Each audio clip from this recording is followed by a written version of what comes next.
आज हम पढ़ेंगे जो हमारा थर्ड लेयर होता है ISO OSI मॉडल का, विच इज नेटवर्क लेयर, उसके बारे में। तो एक तरीके से हम समरी देख लेते हैं कि इसकी हम क्या क्या फंक्शनैलिटीज पढ़ने वाले हैं। तो सबसे पहली फंक्शनैलिटी क्या होती है, हमें node to node delivery provide करता है।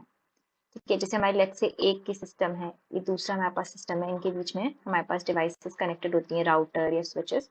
उनके थ्रू ही हमें इस नोड से इस नोड की प्रॉपर डिलीवरी प्रोवाइड करता है। सेकेंड फंक्शनैलिटी होगी इसकी लॉजिकल एड्रेसिंग, एकदम switching, routing, fragmentation and congestion control. तो हम अब देखेंगे सबसे पहले इसमें कि ये लॉजिकल एड्रेसिंग जो है ये कैसे, सबसे फर्स्ट हम स्टार्ट करेंगे लॉजिकल एड्रेसिंग। लॉजिकल एड्रेसिंग यानी कि आईपी एड्रेसिंग, वो कैसे वर्क करती है। तो जो हमारा IPv4 एड्रेस होता है वो होता है 32 बिट्स का, जो कि डिवाइडेड होता है एक तरीके से 4 ऑक्टेट्स में। एंड हर ऑक्टेट में इस टाइप से 1 2 3 4 5 6 7 8 बिट्स होती हैं। एंड ऐसे हमारे पास 4 ऑक्टेट्स होते हैं। लेट्स से अगर हमें कोई आईपी एड्रेस रिप्रेजेंट करना है तो हम उसे कुछ इस टाइप से रिप्रेजेंट करेंगे, जहाँ पे ये 4 नंबर्स हो जाएंगे। अब इस एड्रेसिंग के हमारे पास दो वेज होते हैं, क्लासफुल एंड क्लासलेस। अब क्लासफुल में क्या होता है, इट इज डिवाइडेड, हम क्या करते हैं आईपी एड्रेस को मल्टीपल क्लासेस में डिवाइड कर देते हैं। सबसे पहले, क्योंकि हमारे पास 32 बिट्स असाइन है आईपी एड्रेस के लिए, तो कितने आईपी एड्रेसेस पॉसिबल है, हमारे पास 2 to the power 32 IP addresses possible हैं। हम इन्हीं आईपी एड्रेसेस को कुछ क्लासेस में डिवाइड कर देते हैं, जो कि हम आके देखेंगे। तो सबसे पहली जो हमारी क्लास है वो है क्लास ए। तो हमने अभी देखा कि हमारे पास 4 ऑक्टेट्स होते हैं, ये हमारा फर्स्ट ऑक्टेट, ये सेकेंड ऑक्टेट, ये थर्ड ऑक्टेट एंड ये आ गया हमारे पास फोर्थ ऑक्टेट। तो क्लास ए में क्या होता है, ये जो फर्स्ट ऑक्टेट होता है इसको हम बोलते हैं NID, यानी नेटवर्क आईडी के तरीके से हमें बताता है। एंड ये सेकेंड पार्ट जो हमारे पास होता है ये होस्ट पार्ट होता है, तो इसको तरीके से हम HID बोलते हैं। ठीक, तो अब हमारे NID में कितनी बिट्स हो गई, 8 बिट्स हो गई, एंड यहाँ पे हमारे पास हो गई 24 बिट्स। अब NID पार्ट के जो फर्स्ट NID पार्ट की जो हमारी फर्स्ट बिट होती है, it is always reserved, and इसको हम, ये हमेशा 0 ही होती है। एंड बाकी पार्ट हमारा HID पार्ट आ जाता है। अब ये NID पार्ट हमें क्या बताता है, ये हमें बताता है रेंज ऑफ आई, मतलब एक तरीके से हमें रेंज बताता है।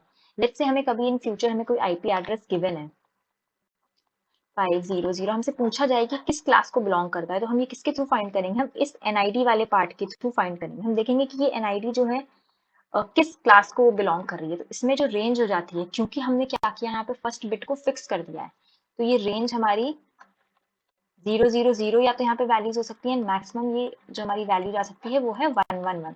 तो ये हमारी होनी चाहिए 0 to 127। बट ऐसा नहीं होता है, जो क्लास ए की हमारे पास रेंज होती है इट इज फ्रॉम 1 to 126। यहाँ पे जो 0 वाला जो पार्ट होता है एंड 127 वाला जो पार्ट होता है, ये कुछ स्पेशल पर्पजेस के लिए रिजर्व्ड है, इसको हम यूज नहीं करते हैं। अब क्या हुआ, हम इससे फाइंड करेंगे कि नंबर ऑफ नेटवर्क्स कितने हैं। नंबर ऑफ नेटवर्क्स भी हम NID वाले पार्ट से फाइंड करते हैं, तो वो हो जाएंगे हमारे पास 2 to the power 7। 7 क्यों, क्योंकि हमारी एक बिट जो है ये रिजर्व है, तो इन 7 प्लेसेस में हम 0 या 1 कुछ भी रख सकते हैं। बट हमने अभी देखा कि हमने 0 और 127 को रिमूव कर दिया, वो रिजर्व है, उसको यूज नहीं कर सकते हैं। यहाँ पे हमारे पास ये -2 आ जाएगा, यानी हम इतने नेटवर्क्स अवेलेबल हैं हमारे पास। ये हमें NID वाले पार्ट से पता चलता है, एक रेंज और एक नंबर ऑफ नेटवर्क्स। अब नेक्स्ट आता है HID वाले पार्ट से हम क्या इन्फो लेते हैं, वो हमें बताता है कि कितने नंबर ऑफ IP एड्रेसेस हम पर नेटवर्क असाइन कर सकते हैं। नंबर ऑफ IP एड्रेस कितने हो जाएंगे, अब इन 24 बिट्स में हम हर जगह या तो 0 या 1 रख सकते हैं, तो they will be 2 to the power 24। लेकिन यहाँ पे भी एक केस आता है, number of usable IP addresses, हम सारे IP एड्रेसेस यूज नहीं कर सकते हैं। तो उस केस में हम क्या करते हैं, 2 to the power 24 - 2। अभी हम 2 क्यों सब्ट्रैक्ट करते हैं, लेट्स से अगर हमारे पास यहाँ पे 10 है एंड इसके आगे ये सारा का सारा यानी HID एकदम 0 है, and here also we have 10, but यहाँ पे HID पार्ट में सारे के सारे 1 प्रेजेंट है। तो जो हमारा ये होता है एक तरीके से हमें नेटवर्क आइडेंटिफिकेशन के लिए यूज आता है, ये हमारे नेटवर्क ID बताता है हमें। एंड जब हम सारी की सारी HID की बिट्स को 1 कर देते हैं, तो ये हमें एक तरीके से ब्रॉडकास्ट करने के लिए यूज होता है। किसी भी मैसेज को ब्रॉडकास्ट करने के लिए हम ये एड्रेस को यूज करते हैं जब सारी बिट्स 1 होती हैं। तो ये आ गया हमारे पास क्लास ए। अब हम नेक्स्ट मूव करेंगे क्लास बी पे। तो जो हमारी क्लास बी होती है उसमें क्या होता है, हमारे पास ये 4 ऑक्टेट्स थे, उसमें स्टार्टिंग के 2 ऑक्टेट्स जो है वो एनआईडी वाले पार्ट रिप्रेजेंट करते हैं, लास्ट के 2 एचआईडी वाला पार्ट। अब इसमें भी जो हमारे पास फर्स्ट ऑक्टेट है उसकी स्टार्टिंग की 2 बिट्स रिजर्व्ड होती हैं।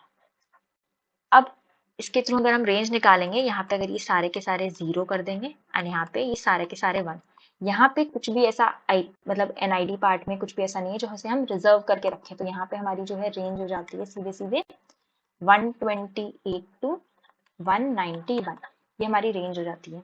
एंड अगर हम यहाँ से नंबर ऑफ नेटवर्क्स निकालना चाहें तो वो कितने हो जाएंगे, अब यहाँ पे हमारी 2 बिट्स रिजर्व्ड होंगी, बट हमें ये भी ध्यान रखना है कि यहाँ पे 16 बिट्स एनआईडी में है एंड 16 बिट्स एचआईडी में है, तो ये हो जाएगा 2 to the power 16 माइनस 2, ये हो जाएंगे हमारे पास नंबर ऑफ नेटवर्क्स।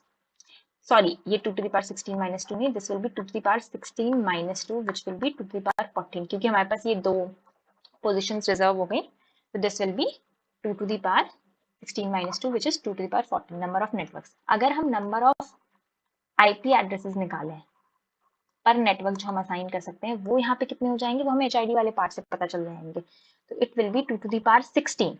अब ऐसे ही अगर हमें यूजेबल आईपी एड्रेसेस निकालने हैं तो फिर से अगर एचआईडी पार्ट में सारा 0 होगा तो वो नेटवर्क आईडी रिप्रेजेंट करता है, एंड अगर सारे 1 होंगे तो वो ब्रॉडकास्ट के लिए यूज होता है, तो यहाँ पे हम 2 to the power 16 माइनस 2 कर देंगे, तो ये हो जाएंगे हमारे एक तरीके से यूजेबल आईपी एड्रेसेस।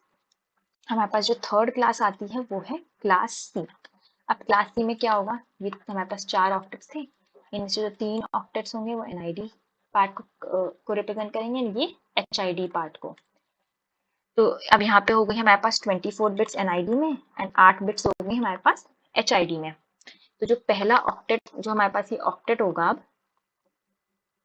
इसकी हमारे पास स्टार्टिंग की यहाँ पे 3 बिट्स जो होती हैं वो रिजर्व्ड होती हैं, तो इसकी जो रेंज हो जाएगी, अब सिमिलरली हम यहाँ पे ये 0 0 पुट करेंगे और 1, तो पूरा पूरा जब हम इसको कन्वर्ट करके देखेंगे तो इसकी रेंज हो जाती है 192 टू 223।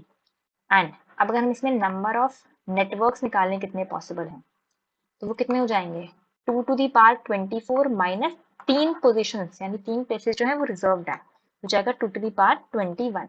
अब अगर हम निकालना चाहें नंबर ऑफ आईपी एड्रेसेस तो वो कितने हो जाएंगे, 2 to the power 8, and number of usable IP addresses अगर हमें निकालने हैं तो हो जाएंगे 2 to the power 8 माइनस 2। अब जो हमारे पास लास्ट 2 क्लासेस बची हैं वो हैं क्लास डी एंड क्लास ई। तो सबसे पहले हम क्लास डी के बारे में देखेंगे। तो क्लास डी जो है, इस क्लास का हम कोई भी आईपी एड्रेस जो है, no IP address is used, इस क्लास का हम कोई भी आईपी एड्रेस यूज नहीं करते हैं, एंड ये जो है बेसिकली अभी तक हम एज पब्लिक यूज नहीं करते हैं, इसको हम मल्टीकास्टिंग के लिए यूज किया जाता है बस अभी तक। एंड इसमें ना ही कोई एचआईडी पार्ट होता है and there is no NID part also. And इसमें अब जो हमारी ऑक्टेट होती है उसके जो स्टार्टिंग के 4 बिट्स होते हैं वो ये डिनोट मतलब ये फिक्स्ड होते हैं 1 1 1 एंड 0, एंड जो बाकी के हमारे पास सारा का सारा ये पार्ट एक तरीके से हम ना ही इसको हम एचआईडी बोलते हैं ना ही इसको एनआईडी बोलते हैं, बस इतना हमें पता है कि ये 4 बिट स्टार्टिंग की जो है रिजर्व्ड है। एंड इस वजह से ये जो रेंज है, अब ये रेंज यहाँ पे हमें क्या पता है कि क्लास डी की जो रेंज आती है वो 224 टू 229 होती है। जो हमारे पास लास्ट क्लास है वो है क्लास ई, ये एक तरीके से फ्यूचर के लिए रिजर्व्ड है, फ्यूचर यूज के लिए, एंड इसकी जो रेंज है वो है 240 टू 265।